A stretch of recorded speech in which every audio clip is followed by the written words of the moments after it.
Halo, perkenalkan nama saya Aditya Aryawibowo. Di sini saya akan menjelaskan tentang e-commerce mulai dari pengertiannya, jenis-jenis dan contohnya, dan pada akhir slide ini akan membahas salah satu e-commerce yang berada di Indonesia yang menurut saya cukup unik. Oke, langsung saja kita mulai ke pengertian e-commerce. Apa sih itu e-commerce?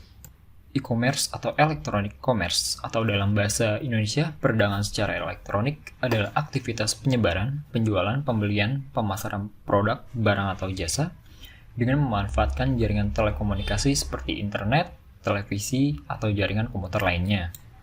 Jadi secara sederhana, e-commerce adalah proses pembelian maupun penjualan produk secara elektronik.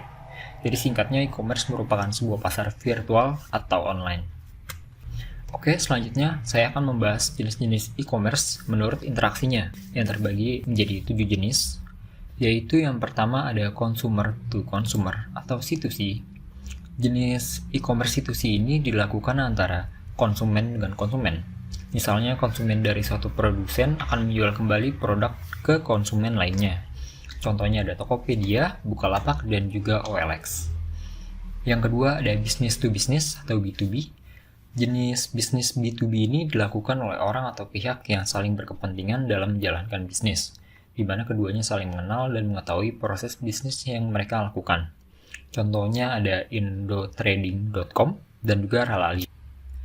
Yang ketiga ada consumer to business atau C2B. Jenis C2B adalah bisnis antara konsumen dan produsen. Bisnis tersebut dilakukan oleh konsumen kepada para produsen yang menjual produk atau jasa. Contohnya ada e-stock dan MyBlogger Times. Selanjutnya yang keempat ada business to consumer atau B2C. Jenis e-commerce B2C dilakukan oleh pelaku bisnis dan konsumen. Transaksi e-commerce ini terjadi layaknya jual beli biasa, namun konsumen mendapat penawaran produk dan melakukan pembelian secara online. Contohnya ada Bineka, BRIBNK, dan juga tiket.com. Kemudian yang kelima ada business to administration atau B2A. B2A adalah jenis e-commerce yang mencakup semua transaksi yang dilakukan secara online antara perusahaan dan administrasi publik. Contohnya ada pajak.go.id, allianz.com, dan juga bpjsonline.com. Yang keenam, ada consumer to administration atau C2A. Jenis C2A meliputi semua transaksi elektronik yang dilakukan antara individu dan administrasi publik. Contoh penerapan C2A sama dengan B2A. Hanya saja pembedanya ada pada pihak individu administrasi publik dan perusahaan administrasi publik. Selanjutnya, yang ketujuh, ada online to offline atau O2O. O2O adalah jenis e-commerce yang menarik pelanggan dari saluran online atau toko fisik.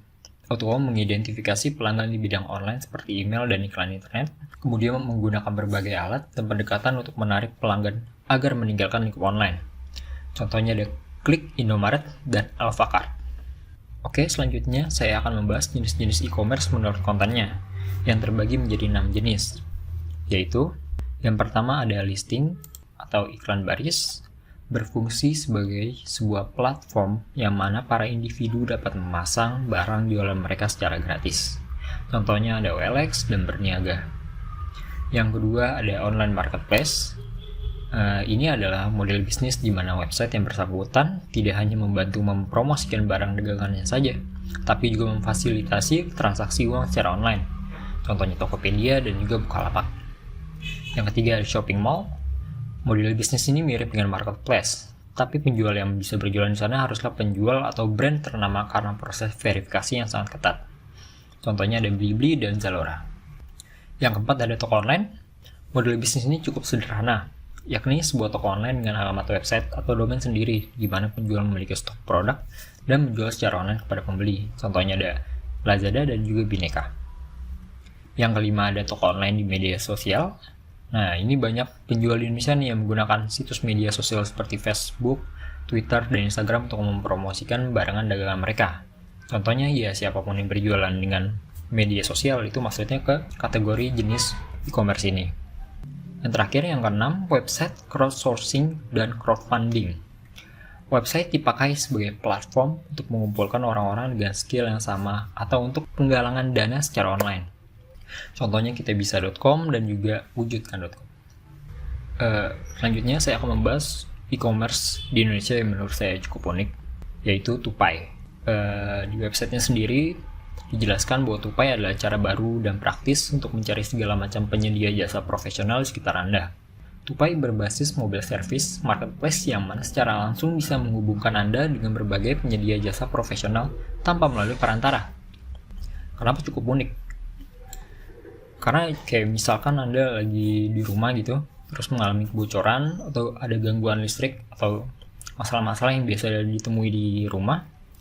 Nah, dengan menggunakan Tupai kita dapat langsung menghubungi jasa profesional tanpa menggunakan lagi biaya tambahan perantara, serta juga nggak terlalu kerepotan.